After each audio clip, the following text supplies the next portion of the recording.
Apian Aluko, no separate. Pimadore, my Yoshila, Nico Mammiane, or Nayani Baundo, Yojidu Nico Mamma. Crypto Yeshu Piana Maro, Apian Mingalaba, Alu, no separate. Did Genoju song like no capato, comes and Zico, Yamuso, Diani, Yopialubare. How can I receive evil? Macau Suwamya, Belu, Taiyami, Belu, Taitoyami, Zule, Gong Senzine, not Loboyan, Genovian Centaure. No capato. Tamajansa, Yoma Owarasa, Kanji, Sedli, Ane, Nasene, Tiku, Haluare, Yoma Owarasa, Kanji, Sedli, Ane, Nasene, Tik. A Suapian, a Shomakane, a Gamapian, a Suku, Nailo. The Jambai Kuchichin Apian, a Suman, the Alum, Kame. Thailand, all in my boots, so we might chance at them much, or a theatre copy at Tara, John, the Shia, and John. Macau, so one island will do Thailand, young me, so that Gauss and the Arcaning, General, to the Gua, Lila, William Tipare, Engelake Sakalon, GOOD, good, so that Gaude, so that. Any GOOD good dragon, old alone pit, pew like Ocean, God pit one pit. Tunilla Gaume, evil suret, EVIL, evil suraka, Macau one pit. That will make any evil Sakalon Shima, D the low, Tatel Ocean, devil, one pit. Sadamana, pit one pit. Solo, solo Gene Yaga, Macau Soa Mandane Alonga, Sata Mana yet Usam Pite Sura, Nabate Yogene, Tunilla Gambe, Gando Ayamandame Alongule, Payan the Kinga, Usam Yapite, Elo Regional, Yobia Chimpipa. A chance of the low Yoga Solution. Macau no mandam alone. Aya alone no way masada manaka, Tencho Tado. Gauno aya alone no way, Lumian, no way, Paya, Tubashi, Yesura, General Alone at the pan. Tishi Nalan and water Janine, Yoga Chimpita, Pipa, Yakuk, Yakuk Galama, Ti Kabami, Tidokama. Jiga Kama,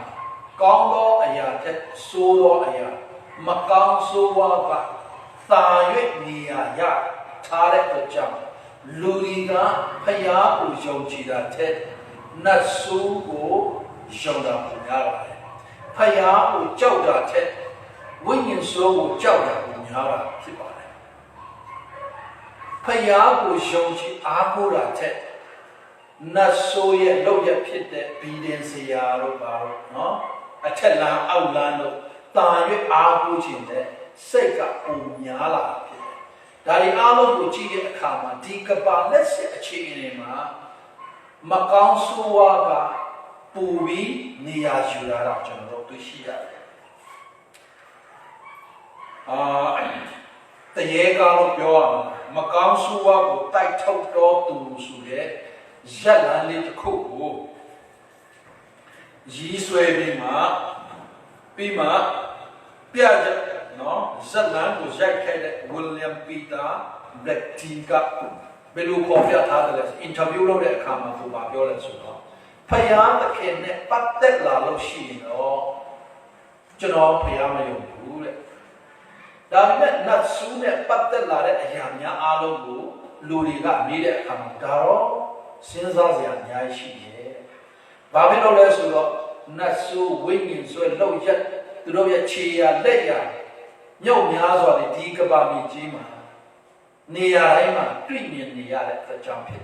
So we ma, Duga Elu, interview လုပ်တဲ့နေရာမှာသူအဲ့လိုပြန်ပြောတာကျွန်တော်တို့စာအုပ်တစ်ခုမှကျွန်တော်ဖတ်ခဲ့လို့ရတယ်ပြောချင်တာကဒီကဘာမီကြီးမှာကောင်းသောအရာထက်မကောင်းသောအရာကမြောက်များစွာနေရာယူထားတဲ့အကြောင်း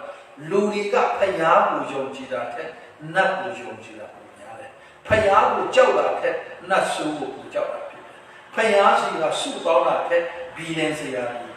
ရှိမှသွားပြီးမှနော်အထက်လမ်းအောက်လမ်းတီးပြီးသားဝိညာဉ်ကိုပြန်ခေါ်ပြီးမှစကားပြောတာတော့ဘာလို့အားလုံးကလူမြောက်များစွာခရိယန်အပါဝင်လူမြောက်များစွာကအဲ့ဒီဖက်မှာသွားတာကျွန်တော်သိရှိရပါတယ်ဒါကြောင့်အဲ့ဒီနတ်ဆိုးဝိညာဉ်ဆိုးမကောင်းဆိုးဝါးကိုကျွန်တော်တို့စစ်မှန်တဲ့ယုံကြည်သူတရားအနေနဲ့ဘယ်လိုတိုက်ထုတ်ရမလဲဆိုတဲ့အရာလေးကိုဒီနောက်ဆုံးသောကာလဖြစ်တဲ့အခုချိန်နဲ့တအားအရေးကြီးတဲ့ရက်တည်မှုတစ်ခုဖြစ်လာတာကျွန်တော်သိရှိရတယ်မာနဆိုတဲ့မြန်မာစကားလုံးမှာမာနဆိုတဲ့စကားလုံးမှာ Greek စကားလုံးအနေနဲ့ဖြစ်တယ် Greek စကားလုံးအနေနဲ့ diabolos လို့ရေးထားပြီးမှ Greek စကားလုံးကနေ Hebrew နဲ့ဘာသာပြန်တဲ့အခါမှာစာတန်ဆိုပြီးမှဘာသာပြန်ထားတာကျွန်တော်တွေ့ရှိရပါတယ်။တမန်ကျမ်းစာကိုကျွန်တော်ထပ်ပြီးလေ့လာတဲ့အခါမှာသူစာတန်ဆိုတဲ့ပုဂ္ဂိုလ်ကဘယ်ကနေစလာတယ်လဲဆိုတော့ဖယားသခင်ဖန်ဆင်းထားတဲ့ကောင်းကင်တမန်မြောက်များစွာတဲ့ကနေတပါးဖြစ်တဲ့နာနဲ့မိုးတောက်ကျဲဆိုတဲ့လူစီဖာဖယားသခင်ဖန်ဆင်းတဲ့ကောင်းကင်တမန်ကြဆင်းတဲ့လူစီဖာကိုနောက်ဆုံးမှာသူကစာတန်မနတ်ဆိုပြီးမှကောင်းကင်ကနေနေထုတ်ခြင်းခံတဲ့ကြဆုံးသွားတဲ့ကောင်းကင်တမန်ဦးဆောင်ခဲ့တဲ့လူစီဖာဖြစ်ပါတယ်တကယ်ရှိခရီးကိုယ်တိုင်က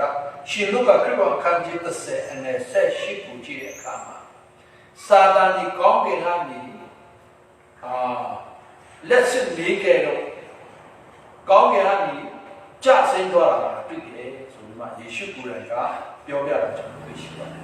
။ဒါကြောင့်စာတန်ရဲ့အစကကောင်းကင်နိုင်ငံကနေဖြစ်ပြီးမှစာတန်ကအစကောင်းကင်နိုင်ငံဖြစ်တယ်။ထိုနည်း၎င်းပဲအခြားဝိညာဉ်ဆိုအားလုံးတွေလည်းသူလူစီဖာဆိုတဲ့ကောင်းကင်တမန်ကကောင်းကင်တမန်သုံးပုံတစ်ပုံကိုသူကစေယုံနေတဲ့အတွက်ကြောင့်သူရဲ့နောက်လိုက်ဒေါ်လာများအားလုံးကဝိညာဉ်ဆိုနှဆိုများဖြစ်လာတာဖြစ်တယ်။ဟောဒီကျမ်းစာကိုကြည့်တဲ့အခါမှာဓမ္မဟောင်းကျမ်းကိုထပ်ပြီးမှလေ့လာတဲ့အခါမှာစာတန်ဆိုတဲ့စကားလုံးနဲ့ပတ်သက်ပြီးမှသုံးအုပ်လောက်ပါပဲကျွန်တော်တို့သိရှိရပါတယ်။ဒါဆိုရင်ချုပ်ပထမဆုံးအခန်းကြီး20အငယ်1ကိုကြည့်တဲ့အခါမှာဣသရေလလူမျိုးများအပေါ်မှာစာတန်မာနကဒုက္ခရောက်စေခြင်းတဲ့အတွက်ကြောင့်ဒါဝိမင်းကြီးကိုဣသရေလလူမျိုးများကိုရည်တွက်ဖို့ရနောက်ကနေလို့ဆော်ခဲ့တယ်ဆိုတဲ့နေရာမှာစာတန်ဆိုတဲ့စကားလုံးကိုကျွန်တော်တွေ့ရှိရတာဖြစ်တယ်။နောက်တအုပ်ကြတော့ယောဘဝတ္ထုထဲမှာကျွန်တော်တွေ့ရှိရတယ်အခန်းကြီး1အခန်းကြီး2အဲ့ဒီနှစ်ခုထဲမှာဖယားသခင်ရှိတဲ့နေရာမှာကောင်းကင်ဘုံများအားလုံးစုဝေးတဲ့နေရာမှာစာတန်ကရောက်ရှိလာတယ်အဲ့ဒီချိန်မှာဖယားသခင်နဲ့စာတန်ကဖြောင်းမတော်သူဖြစ်တဲ့ဂျောဘနဲ့ပတ်သက်ပြီးမှစကားအငြင်းအခုံဖြစ်တဲ့နေရာမှာစာတန်ဆိုတဲ့စကားလုံးကိုကျမ်းစာဓမ္မဟောင်းကျမ်းထဲမှာကျွန်တော်တွေ့ရှိရတယ်နောက်ဆုံးတစ်ချက်ကယာခရစ်အခန်းကြီး3အငယ်1နဲ့2ကိုကြည့်တဲ့အခါမှာယောရှုကိုအပြစ်တင်ဖို့ရန်ယောရှုရဲ့အပြစ်ကိုရှာဖို့ရန်စာတန်ရဲ့အနားမှာရပ်နေတယ်ဆိုပြီးမှကျမ်းစာမှာကျွန်တော်တွေ့ရှိရတယ်ကျွန်တော်အဓိကပြောချင်တဲ့အရာကဘာလဲဆိုတော့စာတန်ရဲ့လုပ်ရက်ကအပြစ်တင်တဲ့လူဒီဆုံးချမယ်နော်မကောင်းတဲ့မှန်တဲ့အားလုံးကိုတတ်နဲ့ဆုံးပေါ်ထုတ်မယ်သူ့ရဲ့လုပ်ငန်းဖြစ်ပါတယ်ဒါလည်းမကဘူးသူ့ရဲ့လုပ်ငန်းအဓိကကပါလဲဆိုတော့ဖယားသခင်ရဲ့လှုပ်ဆောင်တဲ့မှန်တဲ့အားလုံးကပြင်းပြင်းထန်ထန်တိုက်ခိုက်တယ်အထူးသဖြင့်ခရစ်တော်ယေရှုဖယားကိုကယ်တင်ယုံကြည်လက်ခံနိုင်ဖို့အတွက် လူတွေရဲ့ဉာဏ်မျက်စိများအားလုံးကိုကွဲစီတယ်အဲ့ဒီအတွက်သူဟာအဓိကသူ့ရဲ့လှုပ်ဆောင်ချက်ဖြစ်ပါတယ်ဒါကြောင့်စာတန်မာနနဲ့ပတ်သက်ပြီးမှတခင်ယေရှုကိုယ်တိုင်ကဓမ္မသစ်ခက်မှာတော့တခင်ယေရှုကိုယ်တိုင်ကလည်းတုံ့တင်ထားတာကျွန်တော်တွေ့ရှိရတယ်ဓမ္မသစ်ကျမ်းထဲမှာဓမ္မဟောင်းနဲ့နိုင်ရှင်ကြည့်လို့ရှိရင်ဓမ္မသစ်မှာစာတန်နဲ့နတ်ဆိုးဝိညာဉ်ဆိုးနဲ့ပတ်သက်ပြီးမြောက်များစွာပေါ်ပြထားတာကျွန်တော်တွေ့ရှိရတယ်ယေရှုခရစ်တော်ကိုယ်တိုင်ကိုလည်းရက်ပေါင်း40ဆုတောင်းနေတဲ့အချိန်မှာစာတန်မာနကဖျားယောင်းသွေးဆောင်ခြင်းကိုသူခံခဲ့တာလည်းကျွန်တော်တွေ့ရှိရပါတယ်ရှင်ဘောလူအနေနဲ့စာတန်နတ်ဆိုးဝိညာဉ်ဆိုးများနဲ့ပတ်သက်ပြီးမှရှော့မတွက်နဲ့ဆိုပြီးမှအဖက်ဩဝါဒစာအခန်းကြီး6အငယ်7လောက်မှာကောင်းကောင်းရှင်းပြထားတာကျွန်တော်တွေ့ရှိရတယ်။ဒါကြောင့်စာတန်မာနကိုရှော့မတွက်နဲ့တအားကြောက်ဘူးလည်းမဟုတ်ဘူး။ဒါကြောင့်ချိုစာတန်မာနမကောင်းဆိုးဝါးများကိုဘယ်လိုကျွန်တော်တို့တိုက်လာရမလဲဆိုတဲ့အချက်လေးကိုဒီနေ့အချို့အာရုံစိုက်ဖြစ်ပါတယ်။စာတန်မာနရဲ့နေရမပရိယေလို့ပြောရမလားတိုင်ကွက်လို့ပြောရမလားသူ့မှာများစားမရှိဘူးအဲ့ဒီဥယျာဉ်ထဲမှာသူတုံးပြုတ်ခဲ့တဲ့လက်နဲ့နေရမကိုပဲဒီနေ့အထိအဲ့ဒီနေရမကိုပဲသူအသုံးချတာကျွန်တော်တွေ့ရှိရတာဖြစ်တယ်စာတန်မာနရဲ့လက်နဲ့အသုံးချတဲ့အရာကဒါတွေကပါလဲဆိုတော့ယခုခေတ်မှာနော်ကျွန်တော်တို့ယုံကြည်သူများခရိယာများအားလုံးအပါအဝင်ခရိယာမဟုတ်တော့သူများအားလုံးအပေါ်မှာသူဘာနဲ့ဖျားယောင်းတယ်လဲဆိုတော့ဒီလူတူးတဲ့ခက်ကြီးမှာတော့စာတန်ဝိညာဉ်ဆိုးဆိုတဲ့နတ်ဆိုးဆိုတဲ့အရာအားလုံးလုံးဝရှိနိုင်တော့မှာမဟုတ်ဘူး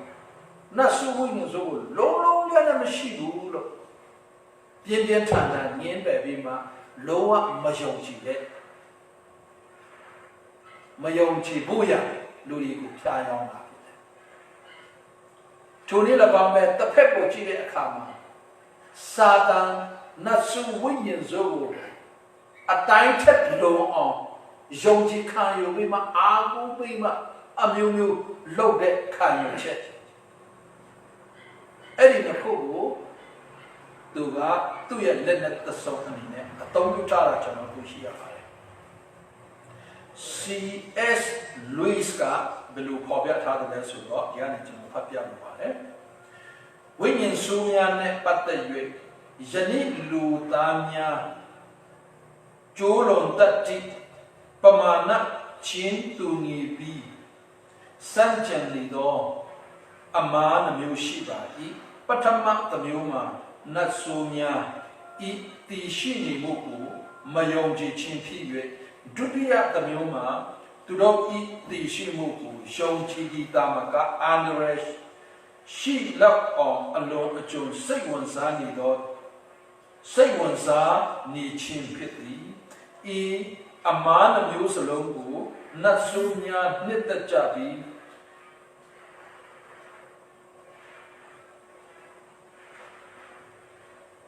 နတ်ဆုများကနှစ်သက်ကြပြီး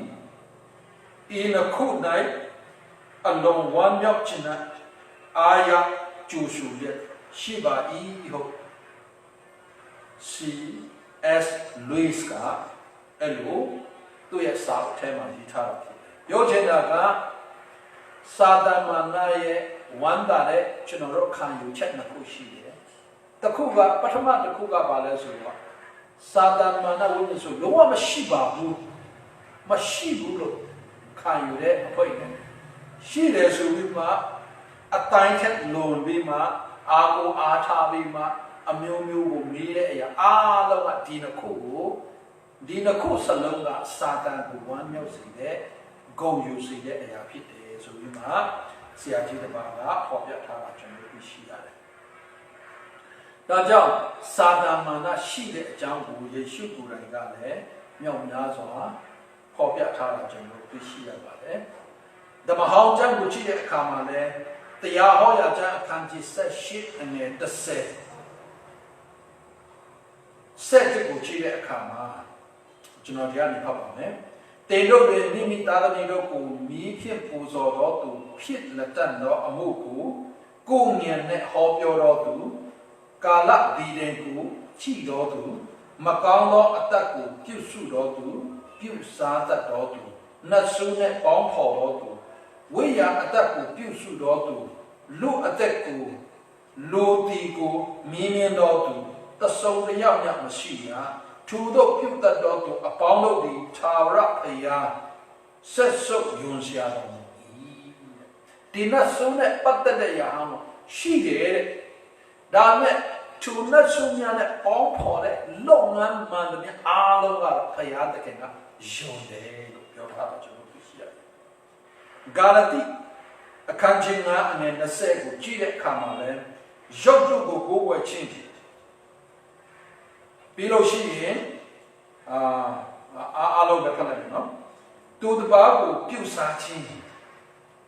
သူအရာအားလုံးတို့ဒီဖယားတခိုင်ဤနိုင်ငံတော်ဤအမွေကိုမခံ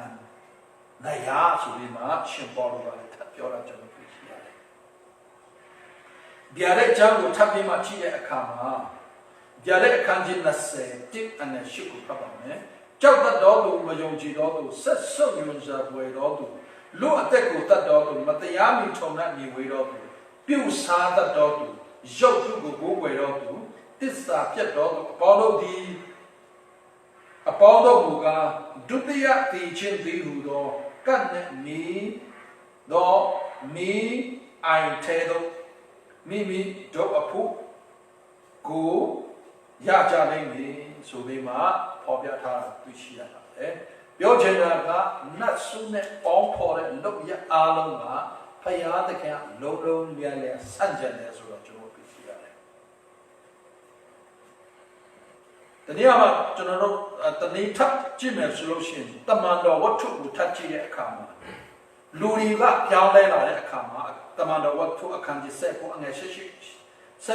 ကိုတစ်ချက်လောက်ပြန်ဖတ်ကြည့်ပါမယ်။ယုံကြည်သူများတို့သည်လည်းလာ၍မိမိတို့အကျင့်ကိုခေါ်ပြတဲ့တောင်းပန်ကြ၏နတ်ဝိဇာအတက်ကိုသုံးဆောင်တော်သူအများတို့လည်းမိမိတို့စာဆောင်ကိုယူခဲ့၍လူအပေါင်းတို့ရှိမှမီးရှုကြ၏စာဆောင်အဖိုးကိုတွက်ချက်တော်ငွေတပြား9တောင်းထိုက်သည်ကိုသိရကြ၏ဒီနေရာမှာကျွန်တော်တို့တွေ့ရှိရတဲ့အရာအားလုံးကပါလဲဆိုတော့စာတန်မာနကိုအတိုင်းထက်အလုံးယုံကြည်အားကိုဒီမှာအဲ့ဒီမောအတတ်ဆိုတဲ့စာအုပ်ဒီဝတ္ထုဒီဗီဒီယိုခွေဒီဒါတွေအားလုံးသူတို့လှုပ်ဆောင်တဲ့အရာအားလုံးကိုပြောင်းလဲလာတဲ့အခါမှာလူတွေရှိမှအားလုံးကိုပေါ်ထုတ်ပြီးမှပြန်ပြီးမှအကုန်လုံးကိုမီးရှုပြလိုက်တယ်ပြောချင်တာကကျွန်တော်တို့ခရိယန်တယောက်အနေနဲ့နတ်ဆိုးဝိညာဉ်ဆိုးကိုလုံးဝနေရာမပေးဘူးရအတွက်မကောင်းတဲ့ဗီဒီယိုခွေများမကြည့်နဲ့တရေကားတွေလည်းမကြည့်ပါနဲ့စာအုပ်တွေမဆာရဒါတွေအားလုံးကိုကျွန်တော်တို့ခရိယန်များရဲ့အိမ်မှာလုံးဝမရှိထိုက်တဲ့အရာတွေဖယားသခင်ကယုံတယ်ဒါကြောင့်စာတန်ဝိညာဉ်ဆိုနတ်ဆိုမောင်မတ်ကိုအားလုံးကိုတိုက်လာနိုင်ဖို့အတွက်ပထမstep အနေနဲ့တော့ကျွန်တော်တို့ဒါတွေအားလုံးနဲ့ပတ်သက်တဲ့အရာအားလုံးကိုနိုင်ဆောင်ထားတဲ့အရာများရှိရင်လည်းအခုချိန်နဲ့ကျွန်တော်တို့လွတ်ပြရမှာဖြစ်တယ်ဒီရှုပြလိုက်ကစာအုပ်မှာစာရဲ့ဗီဒီယိုခွေကာတွန်းအနေနဲ့တော့လည်းကောင်းရက်ကားအနေနဲ့တော့လည်းကောင်း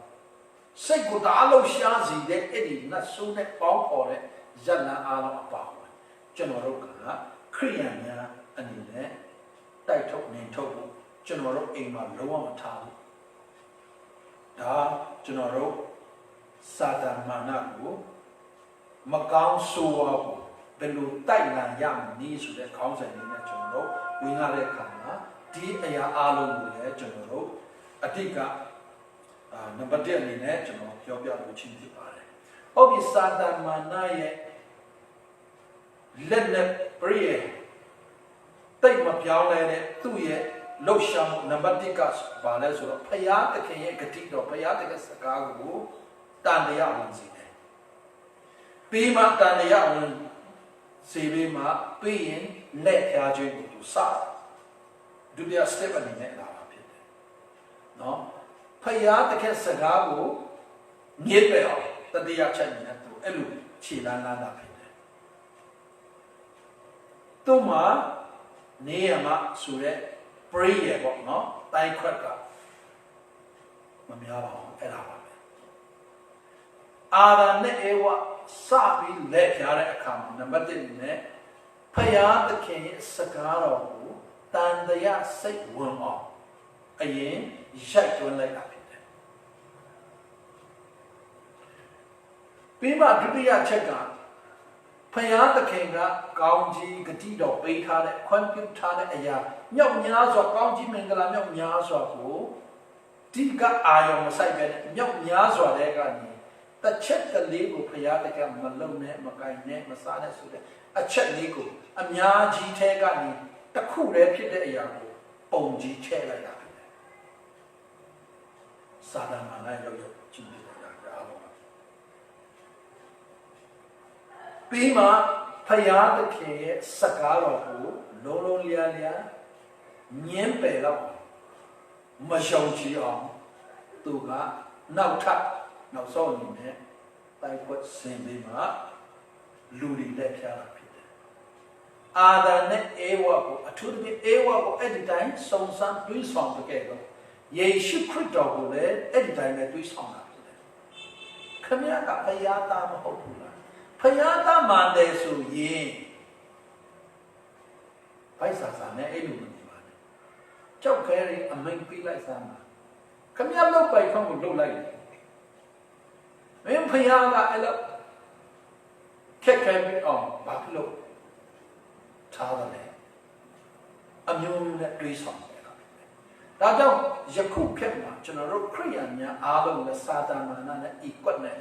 ကျွန်တော်တို့ကိုတွေးဆောင်တာဖြစ်တယ်။ဒါဖယားသားဖြစ်တယ်။အဲ့ဖယားသခင်က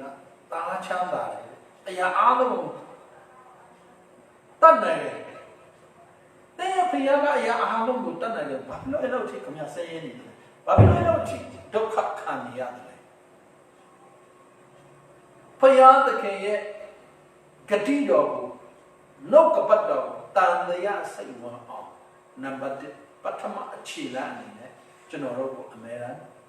တွေးဆောင်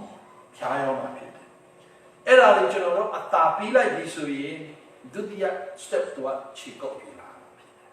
။ဆက်လက်ပြီးမှသူ့နေရာပဲတတိယအထိ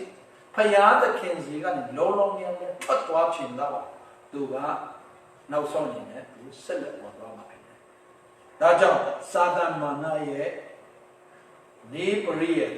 များများစားစားမရှိပါဘူး။အဲ့ဒီအချက်ကိုပဲအများအားသုံးပါဖြစ်တယ်။အခုနောက်ဆုံးသောကာလ၌သူအဓိက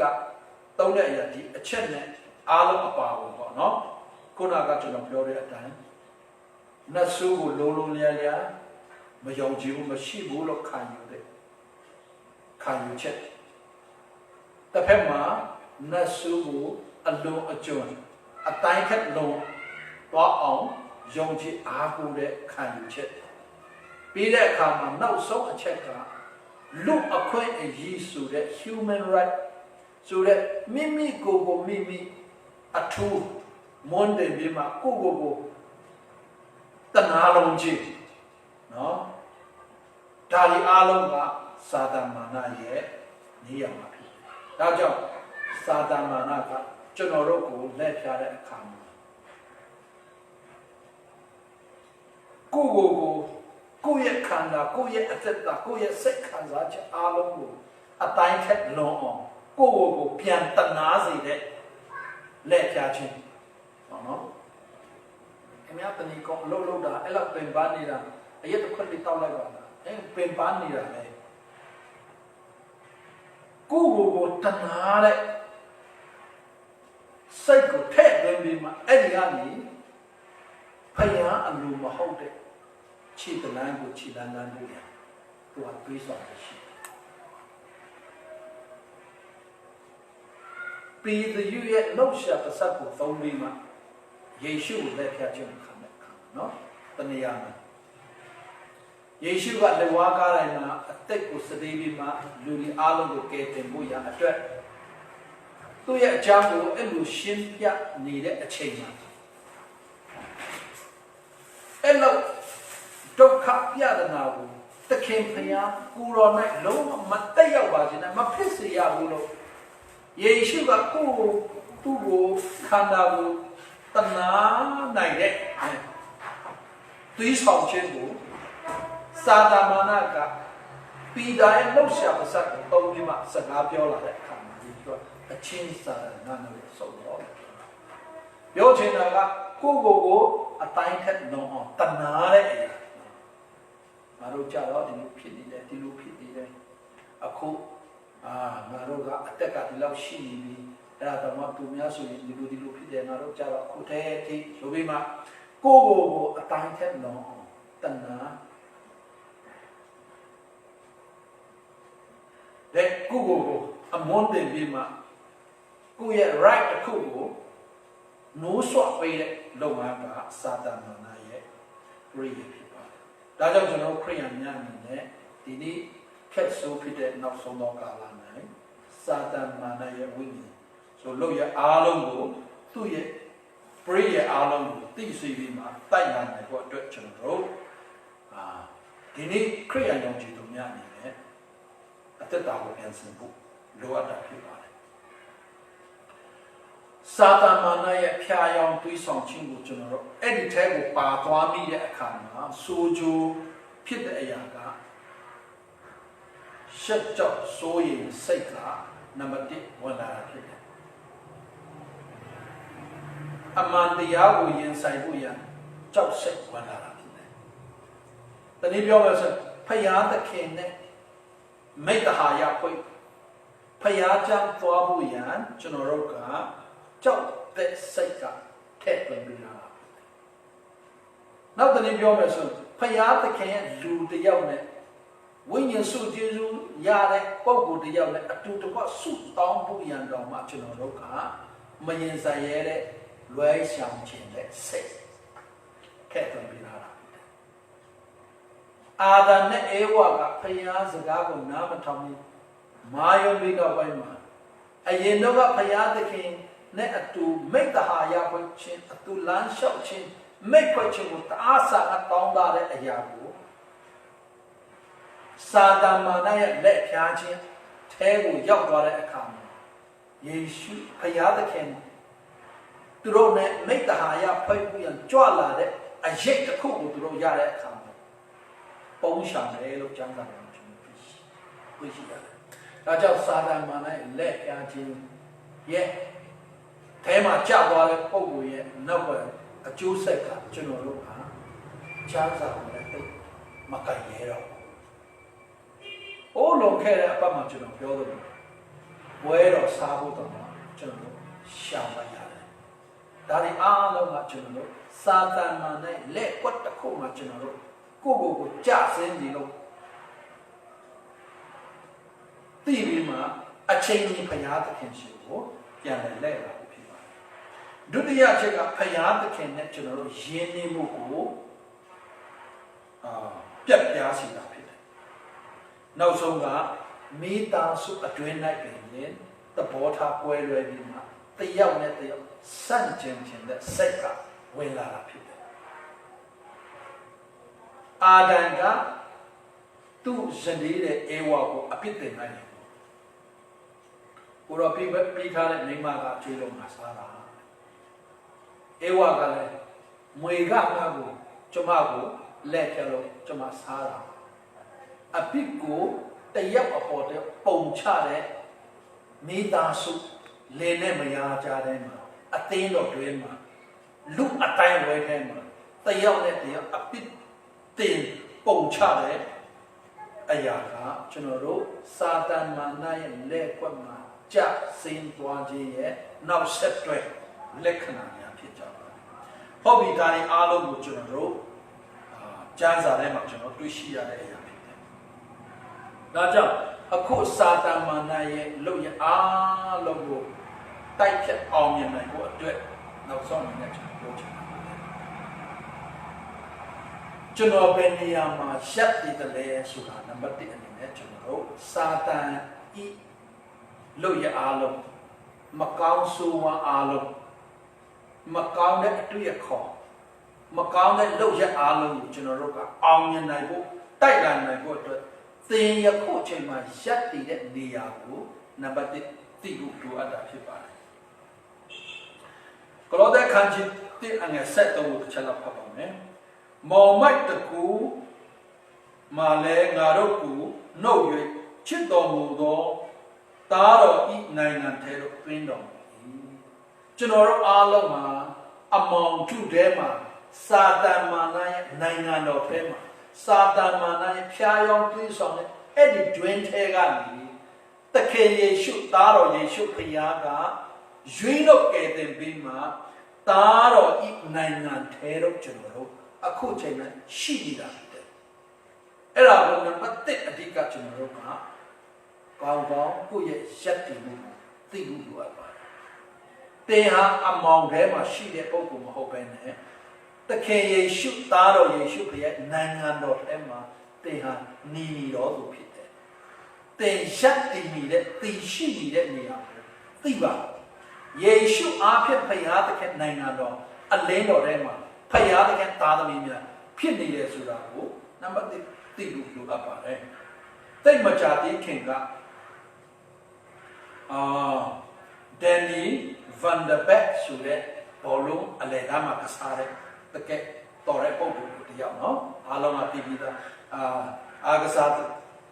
ပိုင်းမှာစိတ်ဝင်စားတဲ့လူဘောလုံးဝါဒနာအများသူများအတွက်တော့အားလုံးကတည်ပြီးသားဖြစ်ကောင်းဖြစ်မှာပါဂျက်ဆိုတဲ့ပုံကအလဲသားမှာကစားတာဖြစ်တယ်အဲ့ဒီကလပ်မှာသူပါဝင်နေတာဖြစ်တယ်ဒါပေမဲ့တိတ်မကြသေးခင်မှာမန်ဂျူအဖိုက်ကသူ့ကိုတန်40နဲ့ရွေးပြီးမှသူကမန်ဂျူအသိန်းကိုဝင်သွားတာဖြစ်တယ်ဟုတ်ပြီယခုအဲ့ဒီအရာကိုဥပမာလေးနဲ့ကျွန်တော်ပြောပြချင်တယ်တနေ့ကျတော့ဥပမာသူ့ရဲ့နေပြဆရာအဟောင်းနော်Ajax ဘောလုံးကလပ်နေပြဆရာက Vandy Back ဖုန်းဆက်တယ်လို့ကျွန်တော်တို့နည်းနည်းနားလည်ဖို့လိုတယ်နော်အဲ့ဒီနေပြဆရာအဟောင်းကဆရာကြီးကသူ့ကိုဖုန်းဆက်ပြီးမှခင်ဗျာဘာဖြစ်လို့ဒီမနေ့ကွင်းမစိမ်းတာလဲအဲ့လိုဖုန်းဆက်ကြည့်တယ်ဖုန်းဆက်တယ်လို့ကျွန်တော်တို့တွေ့ကြည့်တာအဲ့ဒီချိန်မှာအားကစားသမားကပါဟဲ့ဆရာကျွန်တော်ကဆရာတော့အသိမဟုတ်တော့ငါမန်ဂျူဖြစ်နေပြီအရင်တော့ကတည့်ရဲ့အဖွဲမှာငါကစားတော်မူတယ်အခုငါမန်ဂျူဖြစ်နေပြီတေကငါကိုအုပ်စုအမိန်ပေးနိုင်ခွင့်မရှိတော့ဘူးအဲ့လိုတော့ပြန်ပြီးတာထိုနေ့လည်းကောင်းတဲ့စာတန်မာနကကျွန်တော်တို့မကောင်းတဲ့လုပ်ငန်းဖက်ကိုတွေးဆောင်ဖျားကြိုးစားနေတဲ့အခါမှာကျွန်တော်တို့ပြန်ဖြေနိုင်ရမယ်စကားကပါလေစာတန်တင်းနဲ့ငါပတ်သက်တော့ငါဖျားသားဖြစ်ပြီမကောင်းဘူးလို့တင်းသိရတဲ့အရာတစ်ခုနဲ့ဖျားယောင်းလာပြီဆိုရင်တင်းဖြေရမယ်စကားလုံးကအဲ့ဒါပဲဖြစ်တယ်ငါဖျားသားဖြစ်တင်းနဲ့ငါလုံးဝမပတ်သက်တော့မင်းလာကိုမင်းရှော့ပါငါကဖျားသားဖြစ်တယ်ဆိုပြီးမှစာတန်မာနကမကောင်းတဲ့လုပ်ငန်းအစားအသောက်ပဲဖြစ်စကားအားဖြင့်ဖြစ်ပြီးမကောင်းတဲ့အရာအားလုံးရဲ့ဦးဆောင်တဲ့ပုဂ္ဂိုလ်ကစာတန်မာနခုနကကျွန်တော်တို့စကားပြန်ခံနေတယ်ဒါကြောင့်အဲ့ဒီစာတန်အဲ့ဒီမကောင်းတဲ့အရာအားလုံးကိုကျွန်တော်တို့ကစိတ်ထဲမှာဝင်လာပြီးပြောဖို့တစ်ခုခုဖြစ်လာတယ်လုပ်ကိုင်ဖို့သွားဖို့အများကြီးရှိနေ ဖြစ်ရှိတာဖြစ်တယ်အဲ့ဒါအားလုံးကိုတွေးဆောင်ကငါမင်းနဲ့မဆိုင်တော့ငါဖယားသားဖြစ်တယ်ငါယေရှုကိုယ်တိုင်ကယူထားတယ်ဖယားသားဖြစ်တယ်ဖယားသမီးဖြစ်တယ်ဆိုပြီးမှကျွန်တော်တို့ညင်ဖို့ရဖြစ်ပါတယ်ဒါကြောင့်ကျမ်းစာထဲမှာမာနကိုညင်ကြပါငင်းလို့ရှိရင်သင်တို့ထံကထွက်သွားနိုင်တယ်လို့ကျမ်းစာထဲမှာကျွန်တော်တွေ့ရှိရပါတယ်ကျွန်တော်တို့ရက်ပြီးဖက်တဲ့ခရစ်တော်ယေရှုခရစ်သခင်နိုင်ငံတော်ထဲမှာကျွန်တော်ရောက်ရှိပါတယ်ယောဟန်ပထမဆောင်ထဲမှာနော်စာတန်မာနလောက်ရအားလုံးကိုတိုက်ဖြတ်ဖို့ရန်ဖြူခွဲဖြတ်စေဖို့ရန်ဖယားသခင်သားတော်ကိုပေါ်ထွန်းလာပြီနော်တော်တဲ့ခံကြီးနဲ့15လုံးမှာကြည့်တဲ့အခါအော်ကျမ်းစာထဲမှာအများရှိပါတယ်လက်ဝါးကားတိုင်းပေါ်မှာအောင်ပွဲခံနေစာတန်မာနရဲ့လောက်ရအားလုံးကိုသခင်ယေရှုကသူ့ရဲ့ကားမှုချီဖနောက်နဲ့ချိန်တယ်ကျွန်တော်တို့အောင်မြင်တော်သူများရဲ့အောင်မြင်တဲ့သခင်ယေရှုခရစ်မှာကျွန်တော်တို့ရပ်တည်နေတယ်ဆိုတာကိုသိပါဒီခုရဲ့ရပ်တည်မှုအပေါ်မှာရဲဝံစွာမာနလောက်ဆောင်တဲ့အားလုံးကိုကျွန်တော်တို့ကတိုက်ဖြတ်မှုပတ်တာဖြစ်ပါတယ်။ဒါကြောင့်ကျွန်တော်တို့နံပါတ်1အဓိကလိုအပ်တယ်ငါရပ်တည်တဲ့ဘက်ကငါဘယ်နေရာမှာရပ်တည်တယ်ငါဘယ်နိုင်ငံသားဖြစ်တယ်နော်အဲ့ဒါကိုကျွန်တော်တို့ကနံပါတ်1အဲ့ဒါကိုသိပြီးမှကိုယ့်ရဲ့ခြေကုပ်ယူတဲ့နေရာကိုရန်သူကြားအောင်ကြောက်လိုက်တယ်ကျွန်တော်တို့က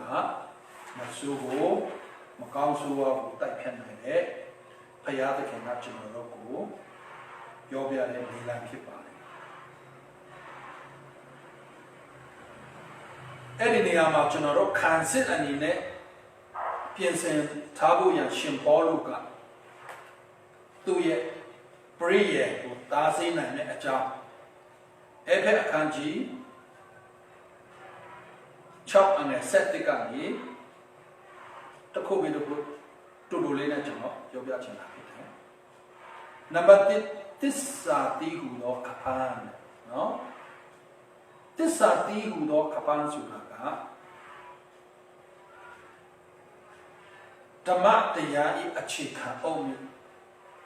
ယုံကြည်သူခရိယာများယုံကြည်ချက်အခြေခံအုပ်မြစ်ဖြစ်တဲ့ကျမ်းစာကိုအခြေခံပြီးမှခရစ်တော်ကိုဗဟုပြုပြီးဝိညာဉ်တော်ဤလမ်းပြမှုကိုကျွန်တော်အမြဲတမ်းစောင့်ကိုင်ထားဖို့အဲ့ဒီကပန်းကိုအမြဲတမ်းတတ်ထားဖို့လိုအပ်တာဖြစ်တယ်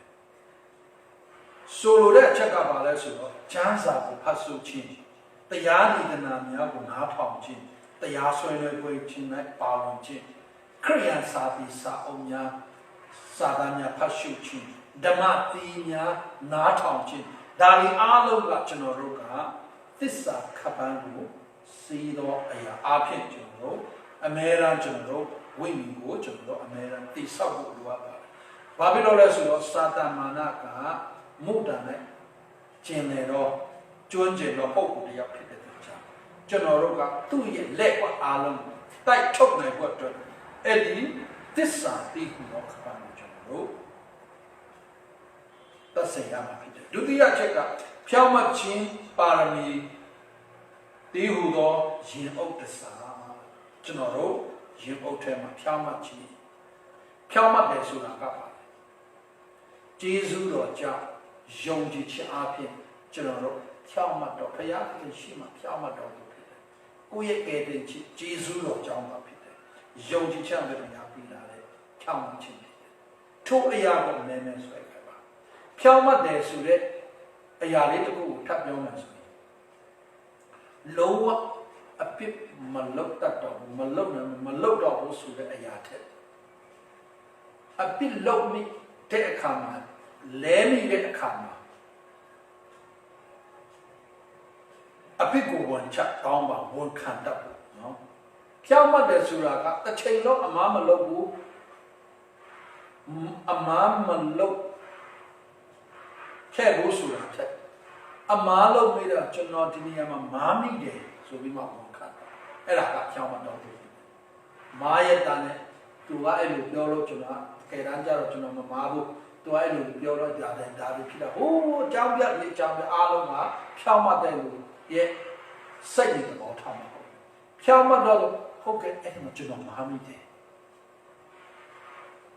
မားတဲ့အကြောင်းအရာအားလုံးကိုလည်းမားတဲ့အရာအားလုံးကိုလည်းဝန်ခံတတ်တာဖြစ်တယ်။ဒါတော့အဲ့ဒီလူမျိုးဟာဖြောင်းမတော်ဘူးဖြစ်တယ်။ဒါကြောင့်ဖယားသခင်ထံကနေတင်ရခြီလန်းတကနာဝိကောသွားတယ် step by step အပြည့်ဝင်ချတောင်းပါပြီးမှဝန်ခံပြီးမှဖယားသခင်နဲ့သူ့ရဲ့ဂျေဇုတော်အဖြစ်ကျွန်တော်ရရှိတဲ့ချောင်းမချင်းကိုအမဲရန်ကျွန်တော်ကပြန်လည်ပြီးမှအသက်ပြန်တော်ဖို့ရပါတယ်ဆိုတော့ကျွန်တော်အနေနဲ့ဒုတိယချက်အနေနဲ့ပြောလိုပါတယ်နံပါတ်3ကငြိမ်သက်ခြင်းနဲ့ရှင်တော်အေဝံဂေလိတရားသိဟုတော့ခြေစွပ်နော်ကျွန်တော်တို့အေဝံဂေလိတရားကိုနားပြီးအမဲလားအစင်သက်ဖြစ်ပြီးပါတယ်အခွင့်ကြုံလာတဲ့ဆိုရင်လုံးဝမလွတ်ပဲနဲ့အေဝံဂေလိတရားကိုကျွန်တော်ချက်ချင်းတက်သိခံလို့ရတာအတွက်အမဲလားပြင်ဆင်ထားဖို့လိုပါတယ်နံပါတ်4ချက်ကပါလဲဆိုတော့ယုံကြည်ခြင်းပေးဖို့တော့ဒိုင်းသွားတယ်ဖယားတဲ့ဂတိတော်မှန်သမျှအားလုံးကိုယုံကြည်ရမယ်ယုံကြည်ရဲရမယ်နော်ကဲတင်ခြင်းနဲ့ပတ်သက်တဲ့ယုံကြည်ခြင်းမဟုတ်တော့ဘဲနဲ့နောက်ထပ်ခရိယာအသက်တာနိုင်ထပ်ဆက်လိုအပ်နေတဲ့ဒိုင်းလွားကဖယားတဲ့ဂတိတော်ကျမ်းစာထဲမှာကျွန်တော်တွေ့ရှိရတဲ့ယေရှုခရစ်ရဲ့ဂတိတော်အားလုံးကိုယုံကြည်ရှောက်လန်းရဲရမှာဖြစ်ပါတယ်နံပါတ်5ကကဲတင်ချင်းသေးဟုသောတန်ခမောက်ကဲတင်ချင်းနဲ့ပတ်သက်ပြီးမှအချက်3ချက်ကိုပဲကျွန်တော်ပြောချင်တယ်အတိတ်ကာလပြစ္ဆုတ်ပံကာလအနာဂတ်ကာလအဲ့ဒီကာလ3ခုကိုကဲတင်နဲ့တခင်ယေရှုဖြစ်တယ်အဲ့ဒါကိုလုံးလုံးလျာလျာလက်ကံယုံကြည်ခံယူလို့ရတော့ပါတယ်နံပါတ်6ကဘုရားသခင်နှုတ်ကပတ်တိဟုသောဝိညာဉ်တော်ဓာနော်ဘုရားသခင်နှုတ်ကပတ်တော်ကျွန်တော်တို့တမန်ကျမ်းစာနှုတ်ကပတ်တော်ကကျွန်တော်တို့ရဲ့ဓာဖြစ်တယ်ကျွန်တော်ရာဇဝကိုနှုတ်ကပတ်တမန်တရားနဲ့တိုက်တယ်သခင်ယေရှုကိုယ်တိုင်ကလည်းစာတန်ကိုတိုက်နိုင်တဲ့အခါကျမ်းစာလာဒီကားဆိုကျမ်းစာနဲ့ဖယားတဲ့နှုတ်ကပတ်တော်နဲ့ပြန်မယ်သုံးပြန်လာကြလို့ရှိတယ်။ဒါကြောင့်ကျွန်တော်တို့ရဲ့ဓာတ်ကနှုတ်ကပတ်တော်ဖြစ်တယ်။နှုတ်ကပတ်တော်များများဖတ်ပါခံယူပါလူအလို့ရှိအလွတ်ချက်ပါလူအပ်တဲ့နေရာမှာထုတ်ပုံလိုက်ပါအားလုံးကိုဘုရားရှင်တောင်းချပါစေ။ဒီနေ့လည်းပါမယ်ဆက်လက်ပြီးမှကျွန်တော်တို့ကမိကဲတော့တိုက်ရမနေဆိုတဲ့အချက်နောက်ဆုံးအချက်အငယ်18ကိုကျွန်တော်ဖတ်ပါမယ်။ကာလအစဉ်စိတ်နှလုံးပါတဲ့ဆုတောင်းပတနာပြုခြင်းအမျိုးမျိုးတို့ကိုဆုတောင်းကြပါ။ဆုတောင်းတဲ့အမျိုးမျိုးဝိညာဉ်တော်နဲ့ကျွန်တော်ဆုတောင်းလို့ရပါတယ်။တတိယမှာဆိုရင်ခြားသောဘာသာစကားအားဖြင့်တော့ကောင်းကိုသိတဲ့ဘာသာစကားအားဖြင့်တော့ကောင်းဆုတောင်းလို့ရပါတယ်။ဒီကောအခန်းကြီး7လေးအနက်7နားကိုကြည့်တဲ့အခါမှာရှင်ပေါလုဟာဝိညာဉ်နဲ့တော်လကောင်းနော်စိတ်နှလုံးနဲ့တော်လကောင်းဉာဏ်နဲ့တော်လကောင်းဆုတောင်းတယ်ကျွန်တော်တို့ဆုတောင်းခြင်းအမျိုးမျိုးပါဝိညာဉ်နဲ့အခြားသောဘာသာစကားအဖြစ်တော်လကောင်းအသိဉာဏ်နဲ့ကိုယ့်ရဲ့သိတဲ့ဘာသာစကားအဖြစ်တော်လကောင်းကျွန်တော်တို့ဆုတောင်းရမှာဖြစ်တယ်ကျွန်တော်တို့ဆုတောင်းခြင်းကကျွန်တော်တို့ရဲ့တကယ်တိုက်ရှိတဲ့နေရာဘုရားသခင်ကအောင်မြင်ခြင်းပေးတာကျွန်တော်တို့ကနာယာကိုလက်သိနဲ့ထိုးပြီးအော်ပြီးမှဒါတွေထက်ကျွန်တော်တို့ဆုတောင်းတဲ့အရာကတကယ်စစ်တိုက်တဲ့နေရာမှာထိရောက်ဆုံးတော့တိုက်ပွဲဝင်ခြင်းဆရာကြီးတပါးကဘယ်လိုပြောတယ်လဲဆိုတော့ယုံကြည်ခြင်းအားနည်းနေတဲ့တကယ်အားနွေ့ပြီးတော့ခရိယန်တရားဒူထောက်စုပေါင်းစားလာတဲ့အခါမှာစာတန်ကတုံ့လို့သွားတယ် ဆုတောင်းခြင်းကကျွန်တော်တို့ရဲ့တိုက်ပွဲဝင်ခြင်းဖြစ်တယ်။ဒါကြလိုက်ဆုတောင်းခြင်းကြည့်တော့သူကထောက်ဆုတောင်းတယ်ဝိညာဉ်နယ်ပယ်ထဲမှာပါရှားနိုင်ငံကိုအုပ်စုတဲ့နတ်ဆုနဲ့မိခါကောင်းကင်တမန်ကတိုက်ပွဲဝင်နေတာကျွန်တော်တို့ကဆုတောင်းနေပြီဝိညာဉ်စုကိုကောင်းကင်တမန်မြတ်ကတာရတိုက်ဖြစ်တယ်ကျွန်တော်တို့ရဲ့ဆုတောင်းခြင်းကကျွန်တော်တို့ရဲ့လက်နဲ့ကျွန်တော်တို့တိုက်ပွဲဝင်ခြင်းဆုတောင်းကြရအောင်အားလုံးကိုဘုရားရှင်ကောင်းချီးချပေးပါစေ